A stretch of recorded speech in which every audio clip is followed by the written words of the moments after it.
Wait another person to join us. Let me formally introduce Shiva so he can get started, and other persons will join us as they come on. So who is Shiva Parasram? Shiva is an esteemed owner of the Computer Forensics and Security Institute, CFSI, since its inception in 2011. Shiva stands at the forefront of the cybersecurity domain, offering unparalleled expertise in enterprise risk management.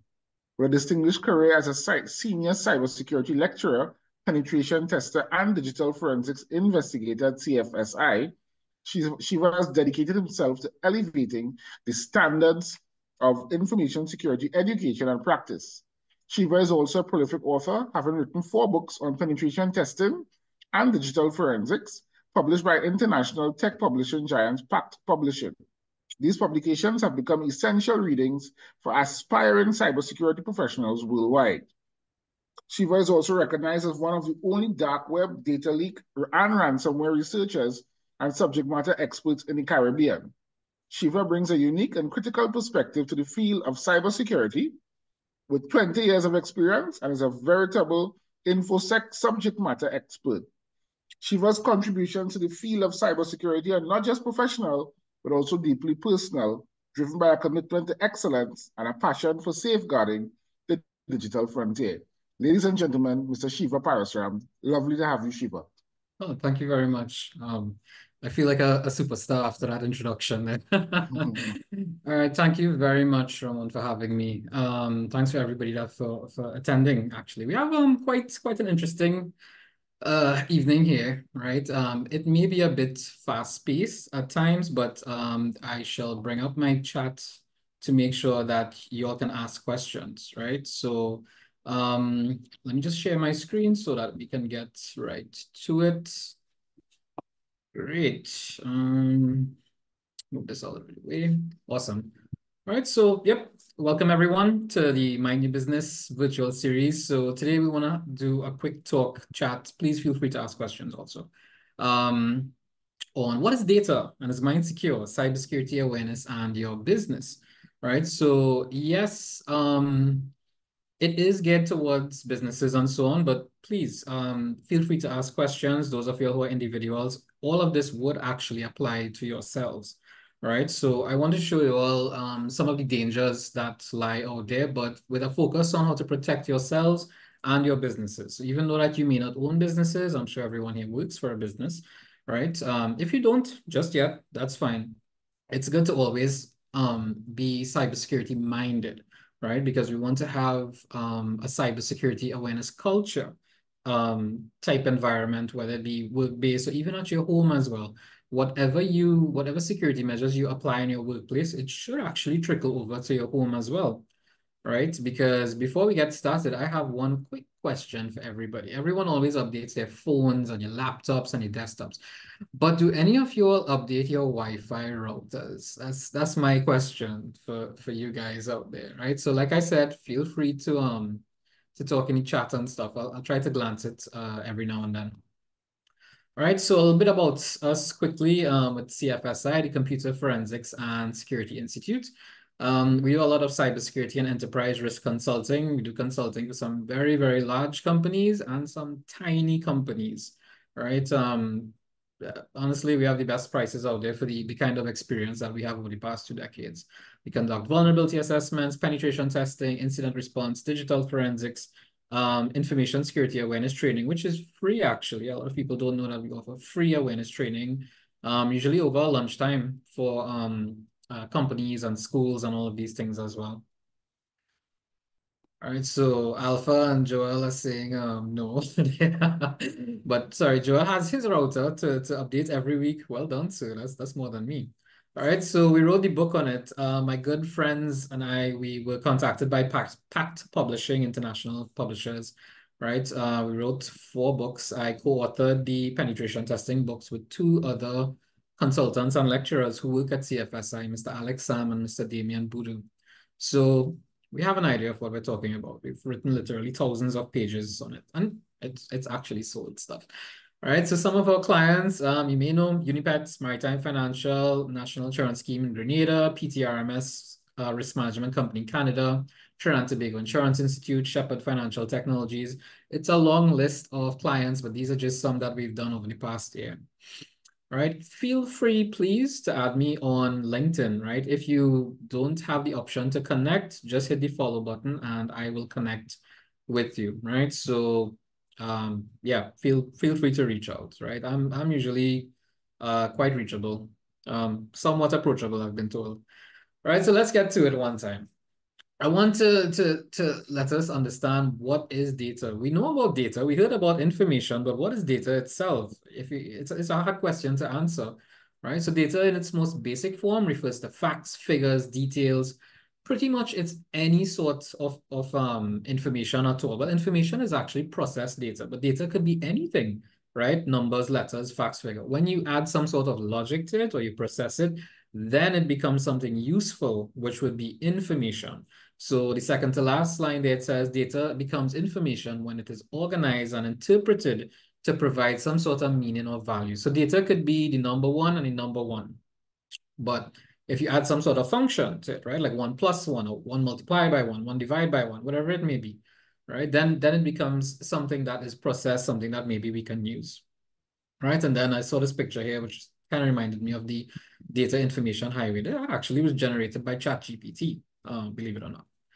All right, so we've been hearing a lot about data breaches. I've done quite a few talks and featured in articles and I don't know, media clippings and stuff about some of the breaches, especially ransomware attacks that we've had towards the latter part of 2023. The end of 2023 was a busy year in Trinidad and Tobago, right? So what it is happens when our data gets out there, right? So for example, telecommunications, actually both telecommunications giants that operate in Trinidad, both of them were hit at different points in time, right? And a lot of customer information was out there. And I saw some very damaging information there too in some of the dumps, right? You had very personal information. Some of this information is categorized as personally identifiable information or PII.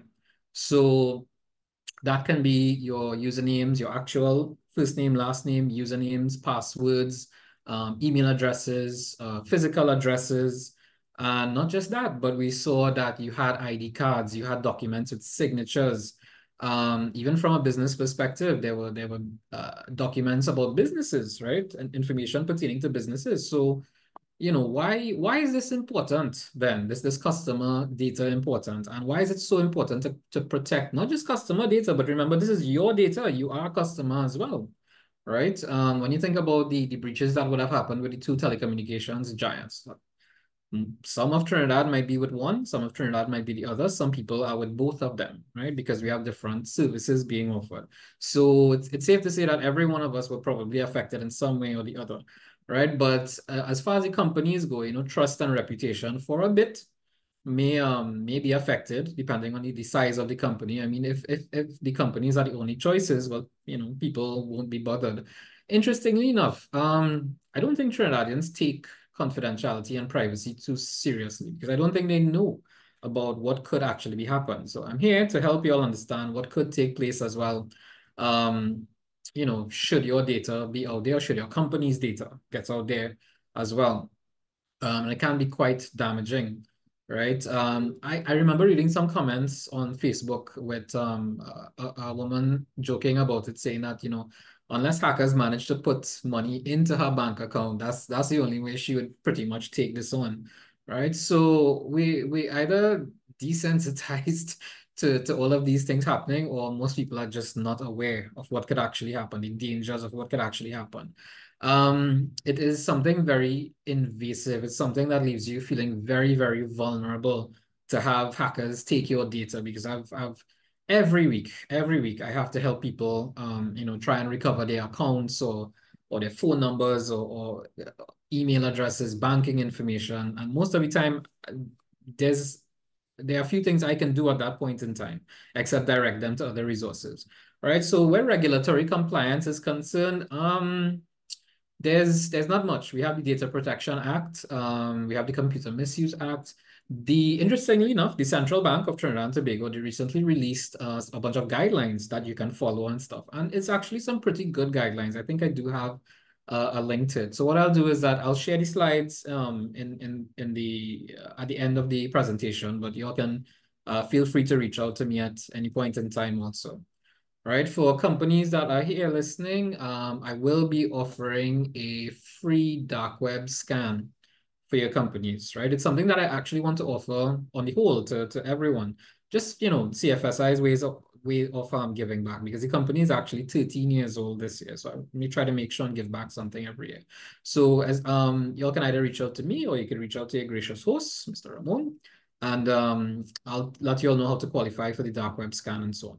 Financial loss as well. Sometimes this can take place because you have to pay a ransom in some cases if you do one back, right? I don't usually encourage paying ransoms because you never know. It's essentially is paying a criminal. So there's no bond or contract or anything, right? Interestingly, the last one, intellectual property and competitive advantage. Remember, this is your data. And if your company's data is out there, which I have seen on the dark web and all these ransomware attacks and stuff, your competitors now have access to this data and they can use this data against you. And I will bring up a couple of these in screenshots, actually. All right, so let's have a look at some measures and controls, first of all, in safeguarding data. All right, so some of you all who are into the business side of things, at the governance, at the risk management and stuff, this is where it will apply. However, this can apply to on a personal level as well. So whether you own a business, you work for a business, or you just want to take these for your own personal knowledge and so on, it applies throughout. So with organizational measures, we have data protection policy. So one of the things that we would like to do, especially in your office environment, you need to establish and enforce clear data protection policies, right? So whether you have to build policies and so on, and building policies are not very difficult. I do a lot of policy building work for tiny companies, for billion-dollar companies. The policies are actually the same because it's how you go about protecting your assets, your humans as well, your human resources, your data assets, but your information as well has to be protected, right? One of the best ways I've found to make this happen is through training and awareness. So as you all are here on this today, right? You're actually participating in training and awareness program, but this should be something done at least quarterly inside organizations, right? Access control as well, very importantly. You want to make sure that access to resources is always restricted. It's based on the principle of least privilege, meaning that, it's a need to know. Do you need to know about this information? No, you don't. Well, then you don't have access to it. Simple, right? So these are organizational measures that we could put in place to help reduce the risk. There are some technical measures as well, right? So what can we do from a technical perspective, the IT perspective? So if it's possible, you should have encryption for sensitive data, especially where customer data is concerned. Because let's take a look at some of these companies that were hit recently. And I actually, I think in the past, let's say 6 to 9 months, there are about 8 or 9 companies that publicly were hit. The ones that you have not heard about, I guarantee you it's more than 25, right? But it's just that some of these may have been out there in public eye, whereas you have a lot of companies getting hit by malware and ransomware that you do not hear about, right? So regular security assessments, this is what I and my team do. We conduct security assessments, including vulnerability scanning and penetration testing to identify and remediate potential security weaknesses. So we usually go into environments with permission, of course. Some people call us ethical hackers and penetration testers. We basically do security audits. That's what we do. Tell you what not just needs to be patched, but how things can be exploited. We look at how your data is accessed, who has access to your data. So we try to do a full audit, right? To make sure that, when we look at things like not just IT, but data governance and proper risk management and what controls must be put in place, these are the things we have to look at based on some of these technical measures that are or are not in place. Secure development practices. A lot of people, they ask for software to be developed. The software works, it does exactly what it's supposed to do, but did they do some code review to actually see what was happening there. And you'll find that a lot of companies now, they are being breached, not just because of their software, their hardware, their resources, but software that they use, right? So third-party software. A big one in the past year and a half was one called Move It. And Move It, I believe, was for file transfers and stuff. A lot of large companies used it. So hackers decided, this is what, instead of us targeting every company, we're just going to target a piece of software that a lot of companies use. So this is where things like third-party risk assessments come into play. You need to have people inside your organization do risk assessments on and audit the software that's being used, right? So let's say that we all use Microsoft Office. That's one. Microsoft is a big organization. They may or may not get hacked. Microsoft is pretty secure, right? Wrong. Microsoft is very insecure. Microsoft was breached pretty badly in the last month by the Russians, the Russian Advanced Persistent Threat Group. I think it's APT28. I can't remember. They all have different numbers. But basically, Russian hackers decided to attack Microsoft, got into their servers and got into their source code and got into to all their emails and Office 365. So if over the past month or two, you've realized that you've gotten a lot of extra spam or requests to have your two-factor or multi-factor authentication moved to somewhere else. I actually have had that happen to me at CFSI, and I had to take very, very quick action. I have multi-factor authentication. It's not just a user, it's not username and password, it's not just email code, it's not just SMS. I use authenticator apps as well. I use backup codes. Unfortunately, that's where it is. Right. So the third-party software that we use, all of the software that we use, we have to now be very careful about these pieces of software that we introduce into our organizations and our homes as well. Right. Then we have data anonymization, where possible, anonymized data, so it can't be linked back to individuals. So if you have to store data, there are certain standards that you can adhere to with scrubbing of data and all of these things as well. Right. So importantly, it's not just good to have certain things in place.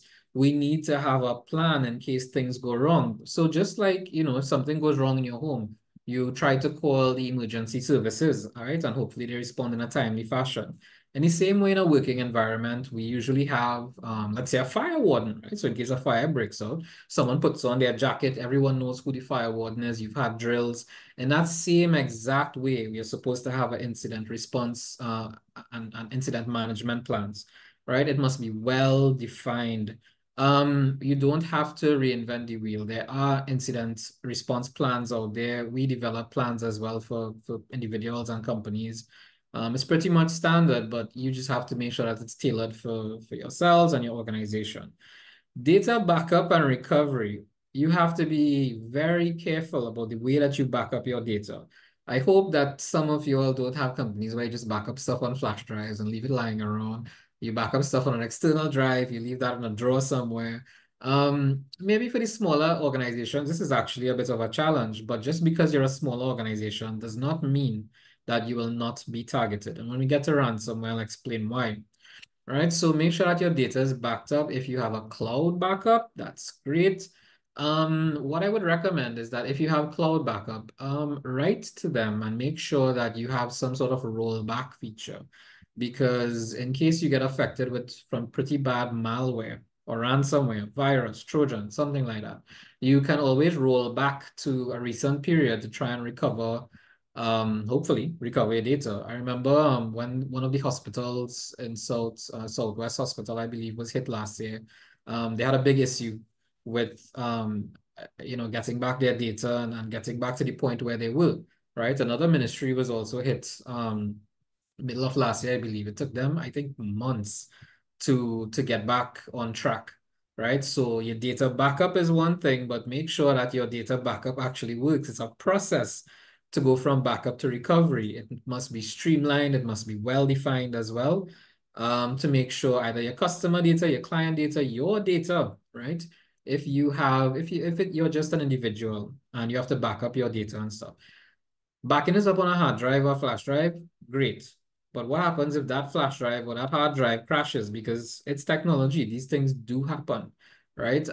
I still believe in CDs, DVDs, and Blu-ray because I still have CDs and DVDs from like maybe 2000 or something like that. They still work, right? So Blu-ray discs tend to hold something like 25 to 50 gigs. So like some of my critical data, it's not uncommon for me to burn it off to a CD and give it to one of my guys and say, hey, please hold on to this for me.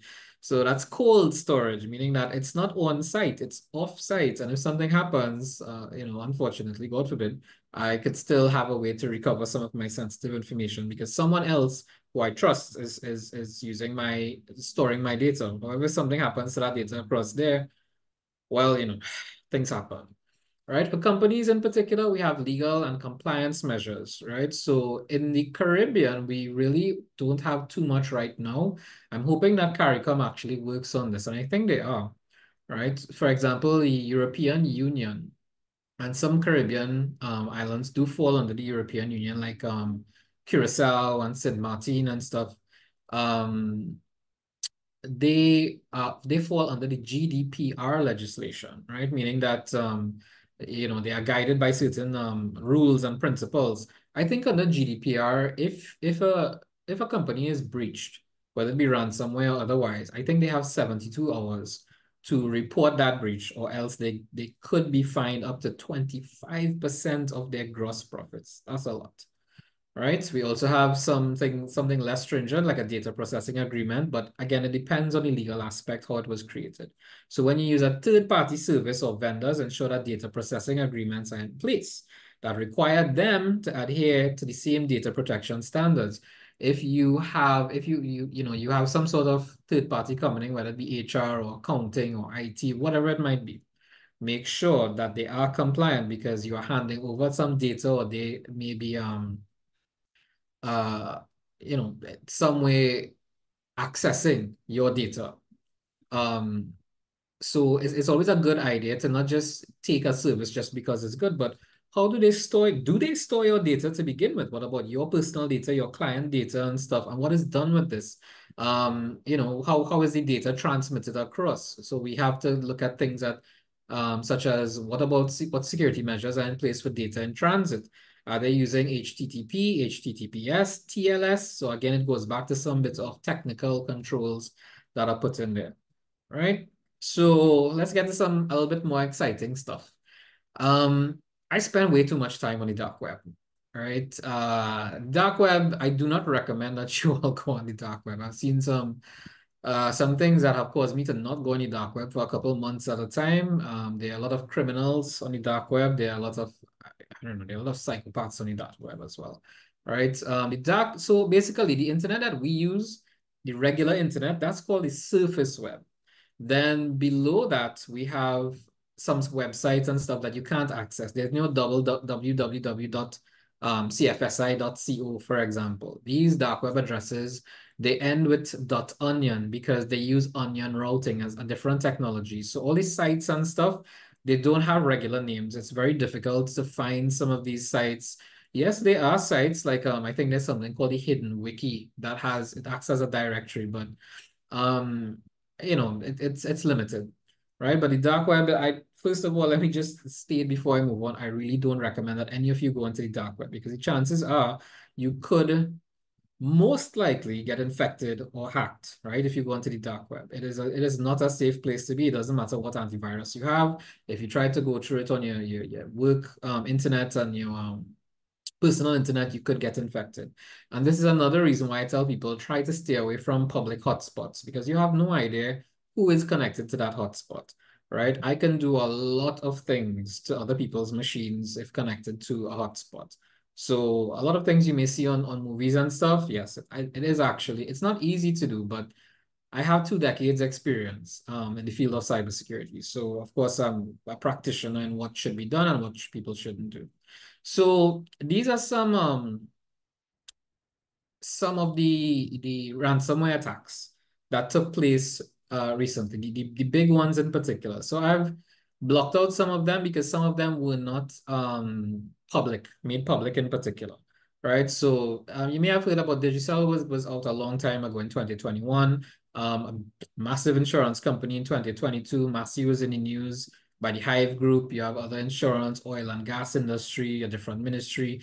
TSTT was the big one that we heard about last year. Blue Waters, PriceSmart, and NIB were towards the end of last year. All of them happened within the second and third quarters of last year. TSTT was the big one, of course, right? And all of this information was out there.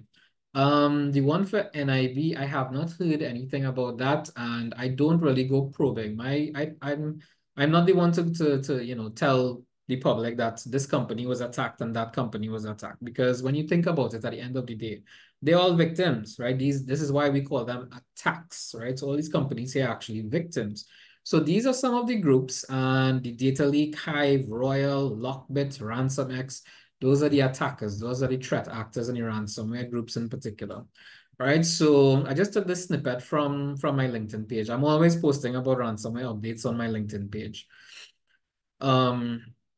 So at the end of 2023, Lockbit listed over 1,000 victims. I think from what I've counted, a consultant and one of my closest friends, Alex Sam, he and I both have companies, and we created one of the only reports in the Caribbean and CARICOM on ransomware attacks. And from our count, I think globally there were about 4,000 listed ransomware victims. There were a lot of victims that are not listed because they would have either paid the ransom or paid a lesser amount to not be listed.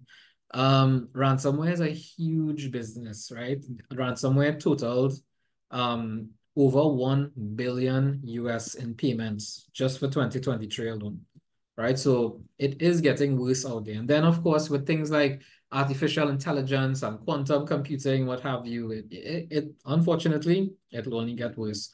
So I want to talk a little bit about ransomware, especially because if you could try and put things in place to prevent ransomware, it means that you've put things in place to prevent malware in particular, right? So you all may have heard about malware. Malware could be, it's just bad software. I mean, when you think about the Spanish word for bad, it's mal.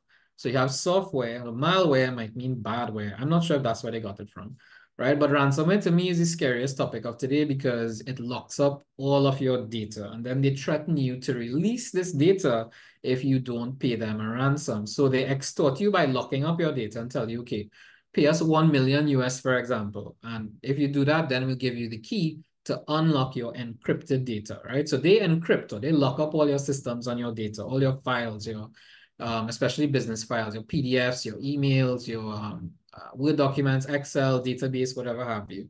And then they ask you a very exorbitant price, sometimes 1 million, sometimes 5 million, for you to get the digital key to decrypt your information. Then they try another type of extortion and tell you, well, we are going to put this information out on the internet, so we'd like some more money. And then on top of that, they say, well, if you would like us to not list your company name, you could also pay us money. So it's not extortion. It's not just double extortion. It's actually triple extortion, right? So the terrible thing about ransomware is that it's actually a worm type of malware.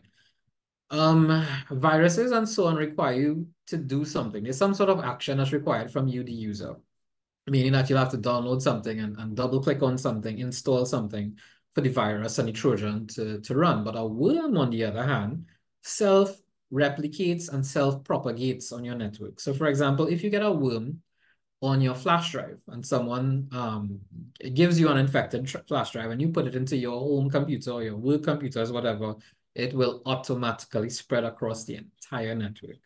Right, and ransomware can cripple organizations. Interestingly enough, the first ransomware was seen in 1989. Most people didn't have computers even in 1989. But it was a medical researcher, and he decided to put some ransomware on a floppy diskette and send it out, and it would encrypt people's systems, and then you had to pay him a certain amount or whatever. Eventually, he was caught, obviously. Right, but one of the reasons why ransomware is so rampant these days is that it's not just about ransomware groups. It's not about big hacking groups. It's not about the Russians and the Chinese and countries as threat actors anymore.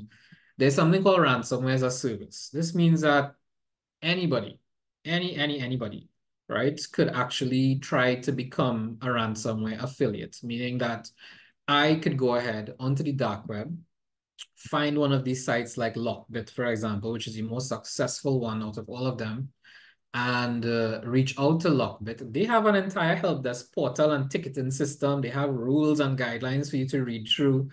I should be posting something like this with actual screenshots from Lockbit about how, the guidelines, how to become an affiliate, showing how easy it is. You tell them what companies you work for, or what company you would like to hit or something, and they will try and help you. They will probably take about 60% of the ransom if they pay it and give you about 40%. But think about it, if somebody's hit with like 100,000 US or million US, 40% of that is still a lot of money. That's one of the reasons why ransomware is so deadly nowadays, because literally anybody inside your organization, anybody, your neighbor, I don't know, whoever it is, a competing organization, anybody could become a ransomware affiliate, right? And the point about here is that the ransomware as a service is accessible to anybody with an internet connection who can figure out how to get on the dark web. Getting on the dark web is actually pretty simple. Will you get hacked? Most likely. I have a totally separate machine and internet connection for the dark web to tell you how much I do not trust what happens on the dark web. So, could actually say, okay, if I as a ransomware, as a service affiliator, want to target a large company, let's call this company X, right? Actually, there is a company called X now, but that's not the company I'm referring to, right? Hypothetically, company X. Right? But I don't have access to get inside that company. I could go to an access broker. These access brokers, they scan the entire internet for all organizations possible, and they try to steal information from the internet, steal access to the organization from the internet. So this is what you call information stealers. Information stealers are rampant in Trinidad and Tobago right now. This is why I'm offering the dark web, the free dark web scanning service to everyone inside this, all the organizations, everyone is inside the webinar.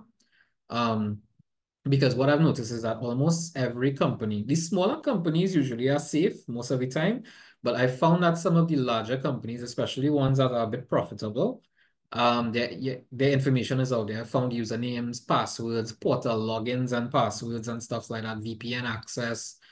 Unfortunately, I don't actually see the whole username and password, but the scans that I do, what these information stealers and these access brokers do is that they put some of the information. So they might tell you the domain, like companyx.com, but they might blow out a piece of the username or piece of the password, but they put this up as proof, right? So if anybody wants to buy the list, and these lists sometimes are very cheap, sometimes like 100 US could get you a list of usernames and passwords. So think about that, huh? Companies employing technology that might amount to millions of dollars. And then you have these access brokers selling combo lists, which is just a combination of usernames and passwords to different companies, out there for 100 US all the way up to 1,000, 10,000. It depends on the company itself. So as a ransomware affiliate could actually go and buy access to a company from the access broker, get into that company, plant the Lockbit ransomware, and then they get locked up with it just like that. That is how dangerous, and that is the level that we've reached these days, right? So like I said, I'll make this slide available at the end. I'll upload it for you all. And it has all the links and stuff. So for those of you who want to read up more on it. So it's not just ransomware, but malware and information stealer malware and stuff. The popular entry vectors were mostly email. See this IMAP, POP3, SMTP, all of these are protocols that you use for email. Now, most of this is web browsing, right? So this is from one of the top agencies, firewall manufacturing companies in the world, Palo Alto, and they have a security unit called Unit 42, and this was from them, right? This is legitimate information. So people who browse the web and stuff, they tend to get sketchy sites and downloads. You see those streaming sites that people go to. I'm not talking about Netflix and HBO Max and stuff, but the free websites that you go to, when you put that full screen, a lot of stuff happening behind that screen, and you're downloading stuff and sending information. So please, be very careful if you all decide to go that route, right? It's very dangerous. So for 2023, browsing and email in particular, those are the ways that the most popular ways that malware got into the organization. All right. So with emails in particular, please be very careful, right? Always look at this banner if you have corporate email where it says, most of us are so desensitized to it, But at the top of your email, you may see this is an external email coming from someone outside. Right, so observe this warning banner. Don't always trust the email. Click on the company and stuff. Make sure that it's legitimate because you might see something coming from Gmail telling you to change your password. But when you sorry, not Gmail, from your bank, right? Like let's say Republic, Scotia, RBL, JMMB, whatever. But when you look at the email address, might be some random Hotmail or Gmail account, right? Check for spelling errors. Please don't give out personal data. I remember one of my friends actually signed me up for some job at Phoenix Gas or something like that. A recruiter called me and she told me that she would like me to apply, and I told her I didn't apply. So she said she saw my profile on LinkedIn and she would still like me to apply. And I said, okay, sure. It depends on what they want, the consultancy, the salary, whatever. So she says, okay, to begin the process, I need you to send me 2 forms of ID. After laughing hysterically, of course, I asked her, why would I send you my 2 forms of ID? How would you like me to send it? She says, no, just email it to me. So I said, okay, who else has access to your corporate account? Oh, just HR, everyone in HR. And I'm like, no, thank you. I'm not going to send you my very personal information, my 2 forms of ID with an email, right? And she says, well, that's standard. That's just how it is. So I said, okay, go back into my profile and see what it is I do for a living. I'll give you some time. Come back to me when you're ready. I wasn't trying to be boastful or anything, but I was just trying to see if she would pick up on, the breach. I think on my profile, I have something about breach, something on ransomware, something researcher. I got a very nice, lovely email about their best practices and their best standards and how they intend to keep my stuff. And I told her, no, thank you, because she didn't state all that upfront. And I don't know what they're talking about. You could tell me you have best practices and encryption standards and whatever, but that's just what you are telling me. I have no clue. Right. So please be very careful with emails, opening emails. Try not to send, too much of your information. So for example, I also run classes in a school where we do advanced cybersecurity training. And people have to send me emails and stuff like that with utility bills or their DP or ID and stuff. But the thing is, once I validate that, I take that off my email and that is stored in an encrypted fashion somewhere. Right. So I'm not taking that lightly. As soon as people register and stuff, and we've looked at everything, download all their registration forms, and I store that very securely. I don't leave that on emails because I mean, as much as I try to be secure, I use Microsoft. Microsoft has been compromised. I don't know. Things can happen. Right. So for last year, it went from web browsing and email attacks to exploited vulnerabilities. Now, this is where it gets tricky for companies in particular because larger companies will have firewalls and intrusion detection and protection, but smaller companies may not have these things. And if you don't do vulnerability assessments and penetration tests and patching constantly, you're going to end up having some vulnerabilities there that could be exploited easily. So for example, in case any of you all have companies where you use older operating systems like Windows 7 and Windows 8, if I get close to your organization, I'll get inside those machines in 5 minutes or less, right? Because those are operating systems, they're very exploitable. I'll just leave it there, right? So emails went down considerably and everything, the highest was at exploited vulnerability. All right, so for 2023, these were some of the sectors that got hit the hardest with manufacturing, followed by technology, banking, and finance. So you'll find that the more profitable ones, of course, were hit by ransomware. Look at this and see if you see a local name there. I'm going to call it out, right? But I got this from a site called technewstt.com that I subscribe to. All right, and you'll realize that one of those it says publish there, so their files were actually out for download. Very, very sensitive information. These groups, they don't just take random files, they look for files that can do damage if put out there or in the hands of competitors or other threat actors, and put your groups out there. This is the actual Lockbit leak page, by the way, right? This was the Ransom X leak page. Again, I pulled this from technewstt.com, right? So I saw these things on the dark web for myself, and I went through some of the findings for TSCT because I wanted to know, I'm a client. I wanted to know if my information was there. And of course, lo and behold, my information is there, right? So at this point here, there were 152 visits. I think right now, last time I went, I think 2 weeks or 3 weeks ago, it was something like 70,000 visits to the site. And a 6 GB file is not that hard to download.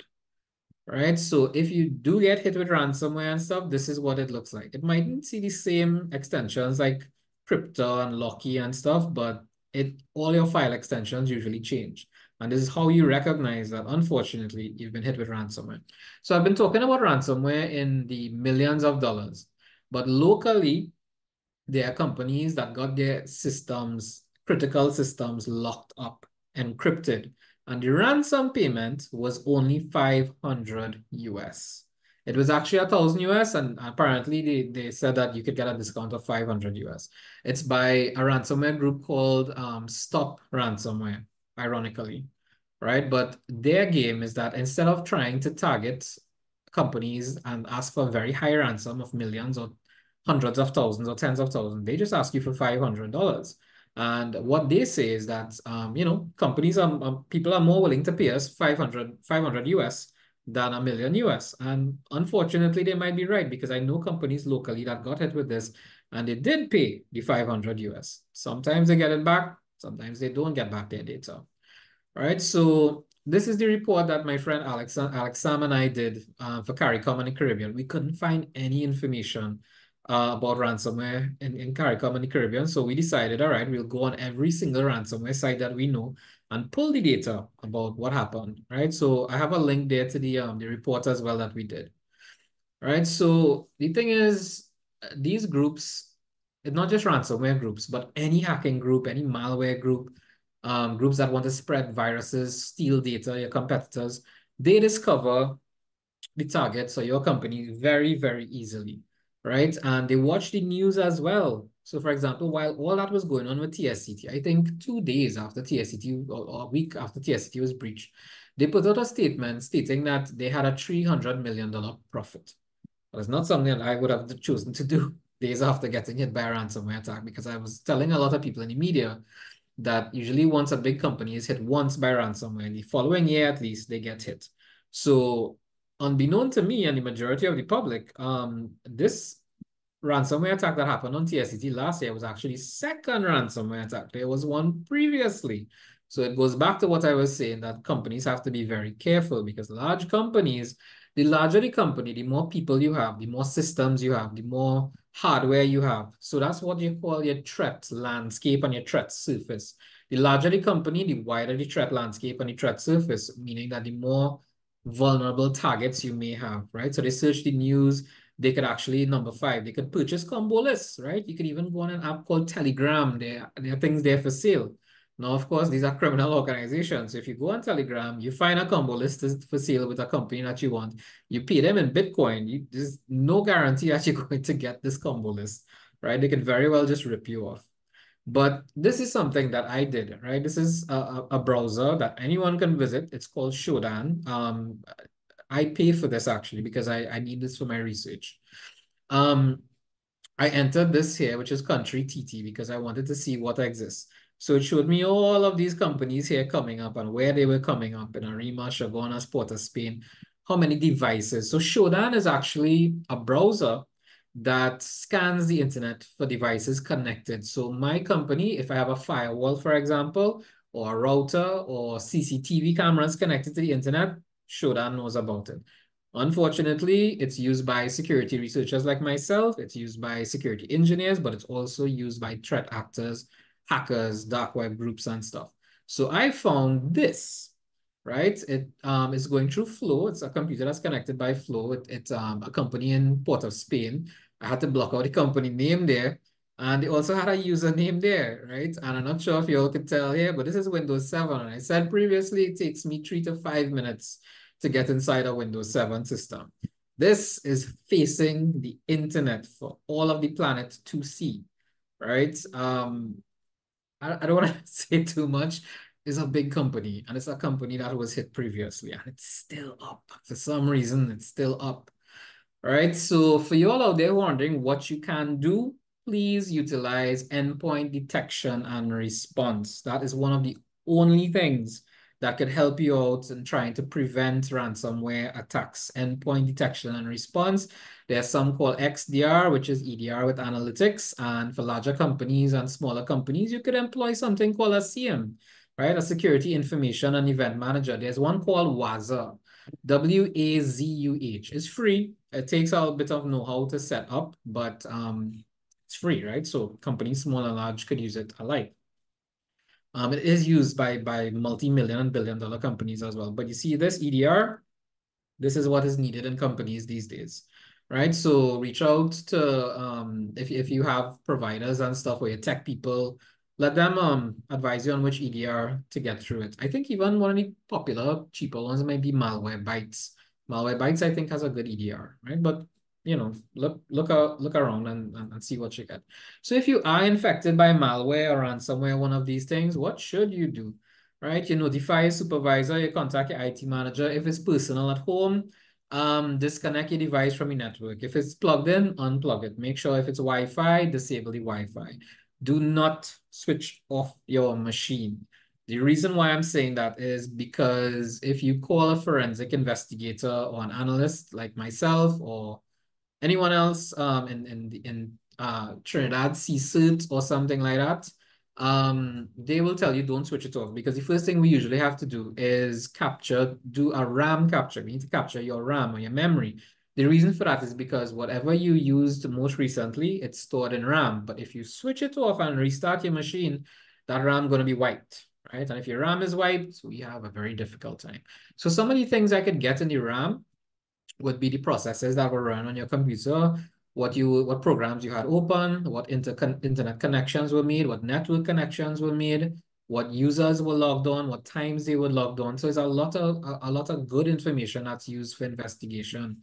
All right, so don't switch off the machine, call a professional, and please only allow professionals to analyze your forensic images and your network traffic.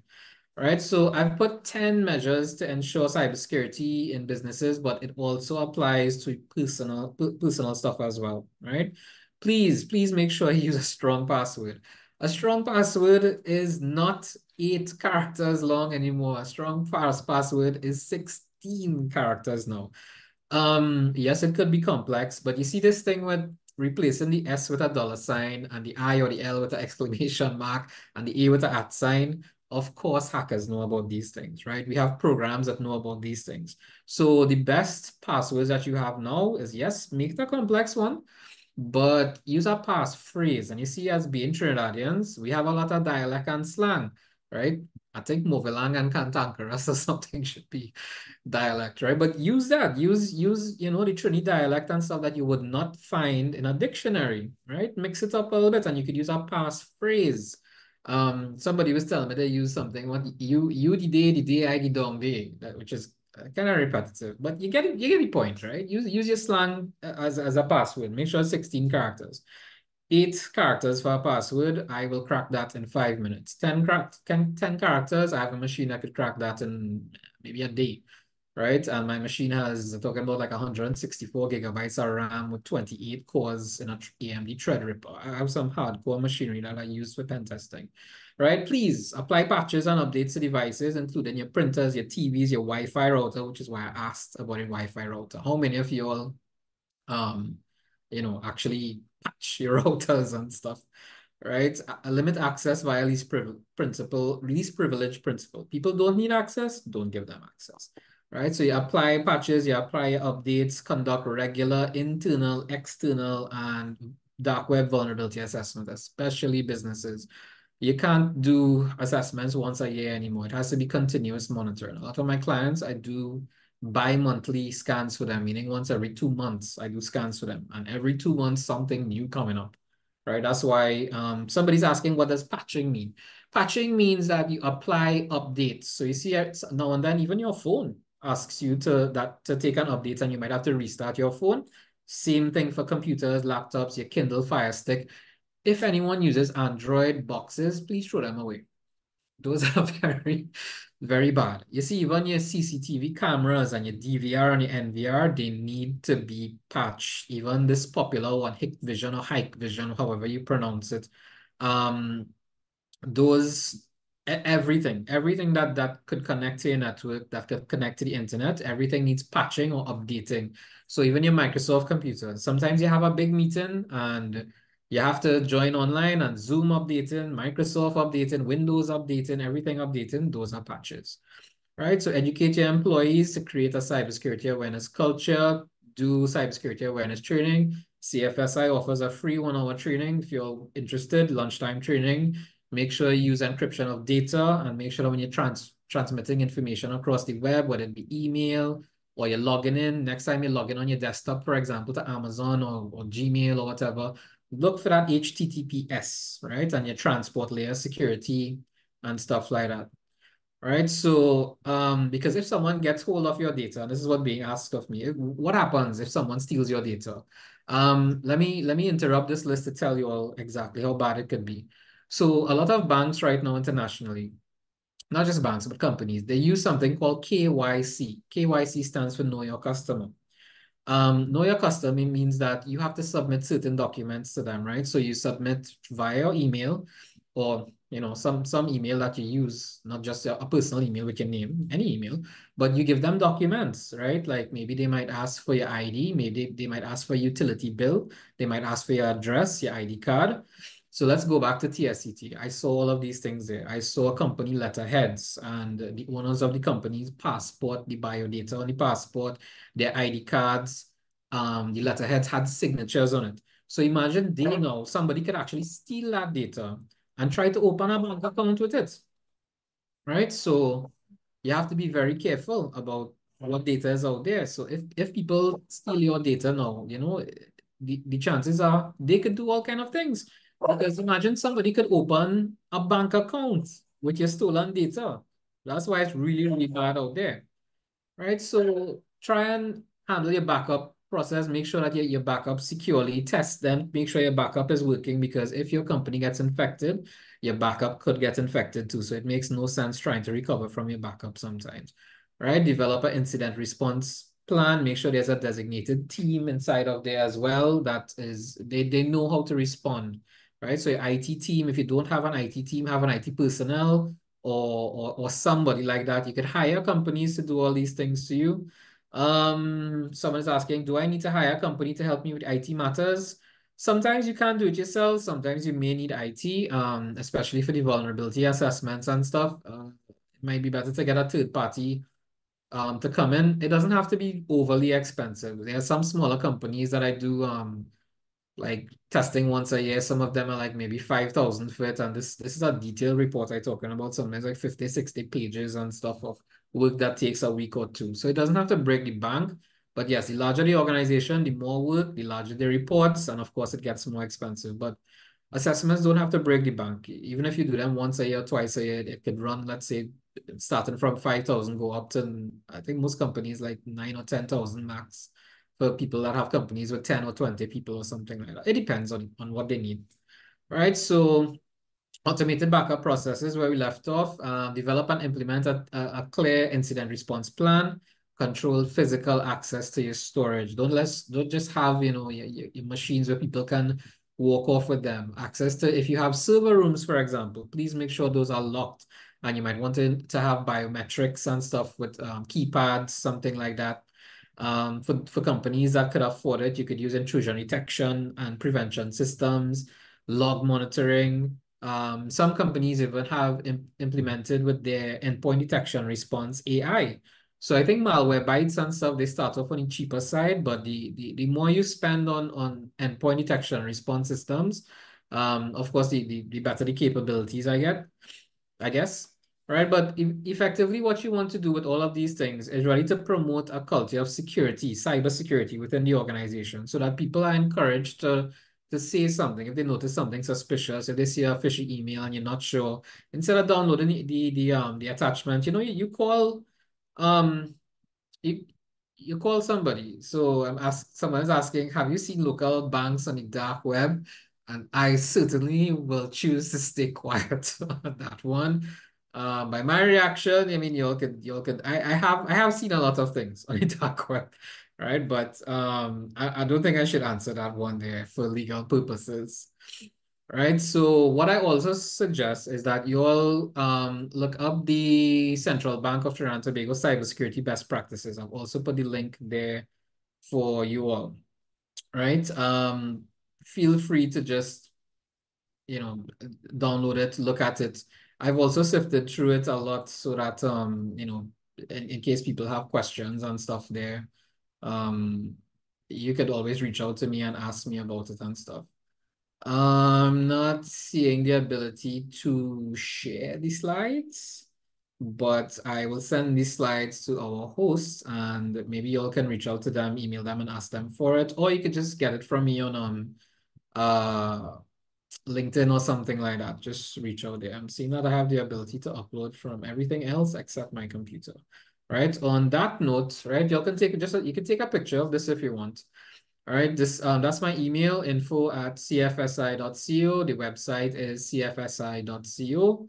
Find me on LinkedIn. Just search for Shiva Parasram and you'll see a picture of me with some sunglasses on. That's for a reason, because I'm terrified that AI is going to reach to the point where they will be able to do optical recognition on your eyes just from pictures. It is coming, all of these things, unfortunately.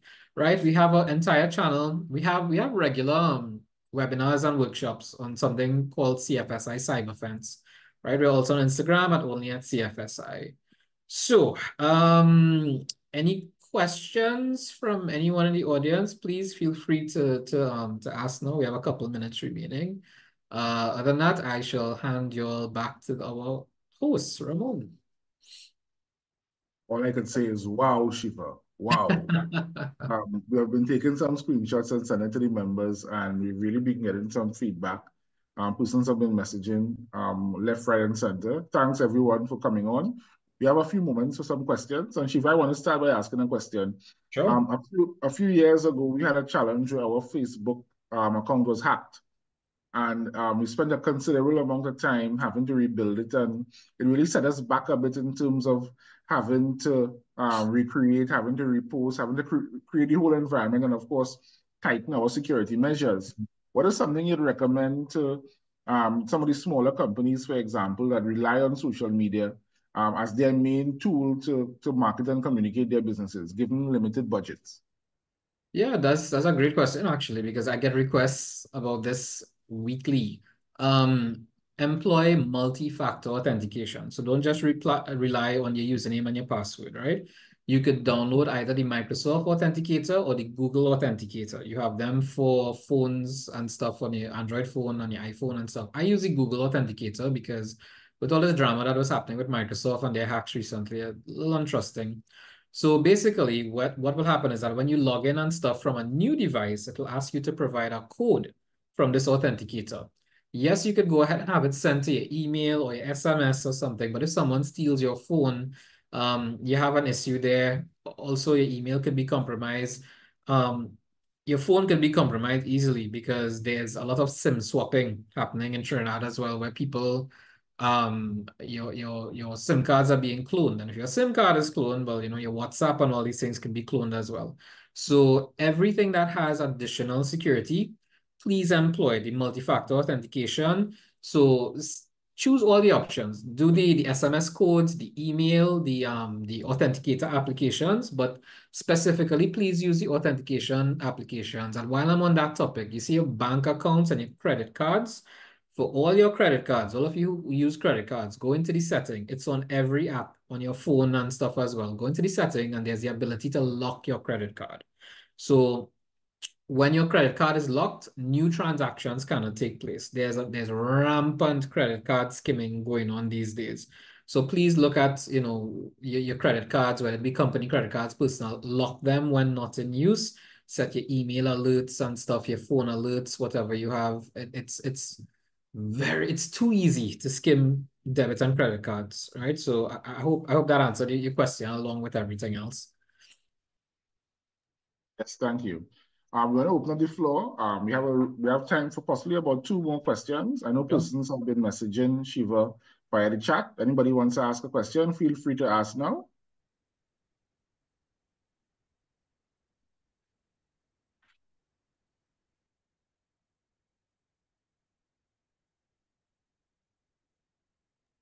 Maybe Any questions, Shiva?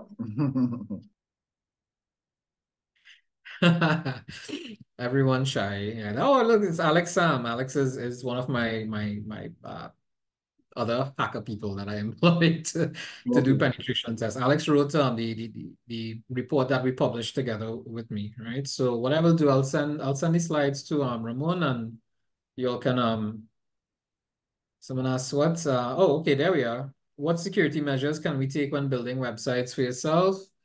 Um, you see, when building websites for yourself, that's a big hassle. I used to do that by myself and host it by myself, but with the amount of vulnerabilities coming out now on the web platforms, it's ridiculous. Where I just use a Wix account and build my website using Wix, let them take all the headache for it.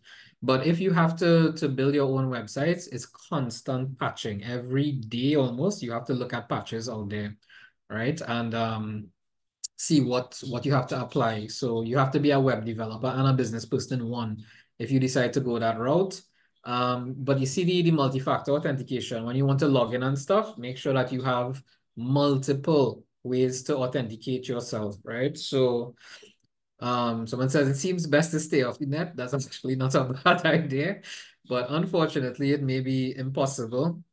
All right, but yeah, you have to start realizing that it's not like before where a username and a password would cut it, right? So you see, for your personal information, your banking information, if you suspect at any point in time that you have a breach somewhere in one account, change everything, right? Everything needs to be updated, all your passwords and stuff, but look up some more, or not just two-factor authentication. Two-factor authentication, no, use multi-factor authentication, or MFA, for your email, for your banking, for your Amazon, for everything that you can.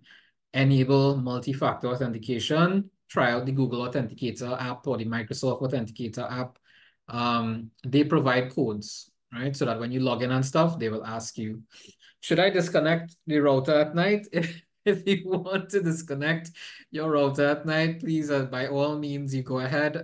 It's a bit extreme, right? But again, you see people who using DVR systems, your CCTV systems, please make sure you have a strong password on those as well, because we could get access to those things from the internet and we could see inside your house and your garage. And when I say me, I mean, yes, penetration testers like myself, but hackers in particular and threat actors, right? So if you have Android boxes and stuff, please throw those away. Use a Fire Stick or something like that. Those update regularly, right? So try to only use devices that you recognize that they are annoying, because it asks you to update. So Miguel is asking, can VPNs help protect you when browsing the web? Only to a certain extent. It has to be a reliable VPN and a trusted VPN, because there have been large VPN companies that have been compromised. But yes, they do sort of anonymize your data to an extent. Best antivirus for a small company. If you want to use free antivirus, I use Avast antivirus, and Avast, AVAST. It's pretty good. All right. Trend Micro is also really good. You don't have to go with the ones that cost hundreds or thousands per subscription. But there are some that work really well. You just have to make sure that it's updated. Try to stay off some of the sites that, the compromised sites. I'm assuming we're all adults here, so you see a lot of those porn sites as well. That's just spyware and malware and all sorts of stuff. So the porn sites, the streaming sites, the illegitimate streaming sites, you see when you download cracked programs and cracked software as well, I guarantee you just download some sort of malware. Even if you decide to download cracked versions of Windows or apply cracks to Windows and stuff, there's a site called productkeys.com. They sell Windows licenses pretty cheap, like about 15 US or something for one, because they buy in bulk from large companies and they resell. So that's productkeys.com. Usually buy stuff for VMware and Microsoft from there. So yeah, choose some of these small antiviruses. Avast. I have Avast on my phone as well. I scan my phone regularly. All right. So I hope that answered some of your questions. Anything else? I guess we have a minute or two. Oh, we actually overboard. Okay. Then, what recommendations do you have to protect a CCTV network? I would say if you have the ability, put it on a separate network from your home network to begin with. Right. So there are ways that you could buy a switch, for example, or if you know someone who could set up a virtual LAN and separate the two for you from your home network into your CCTV network, that would be okay. If not, make sure that your system has a very long password and multiple methods to access it. So I've upgraded mine recently. I use a company called LesTech in Trinidad. They have some of the best quality cameras out there, but the security for them is what I wanted because my password is 22 characters. And even on the screen to get in, you have to swipe, do a swipe pattern with the mouse to get inside of there. And they have a lot of other security features that with codes and stuff that if you don't put in the right codes, you actually get locked out of your hardware, your hard drive, your cameras. But at least for those who just have regular username and password, please make sure you have a very, very long, strong password, right? Make sure it's more than 16 characters. I mean, it's inconvenient, but that's how it is. Is Windows Defender good? Windows Defender is actually getting a lot better over the past few years because before that, Windows Defender used to just let you know when you're infected, right? But it's actually becoming quite good now. A lot of money is being spent by Microsoft on Windows Defender, and they have a lot of services from it as well. So it's good to have Windows Defender, yes, if you have Microsoft, but you know, sometimes you might want to put your trust in another antivirus as well and have two. Well, ladies and gentlemen, thank you so much again to Shiva Parasram for sharing his insights, sharing his talent, sharing his knowledge. I think it's a unanimous decision that it's really a well thought out, very informative session. And I will share the information to Shiva. Anybody needs to reach out to him. We'll also share his email address and Sure. some of his contacts that he has shared with us. We'll make that available to all our members, all participants who participated in the exercise. And feel free to reach out to Shiva, and I'm sure he's willing to answer more questions. Shiva, thanks again from the Greater Tunapuna Chamber of Industry and Commerce. We really do appreciate your time and giving of your time and your expertise. And I really hope that you have all the success that your business seems to be having now. And it seems to be a very busy period because Yeah. lots of cyber attacks and cybersecurity issues circulating in the space. So I know you'll be very busy. But thank you so much for taking time from your busy schedule. You're very welcome. Thank you so much for having me, everyone. Thank you for taking the time out to join us and stay safe online. All right, guys. Everyone have a good night. Take care, guys. Bye-bye.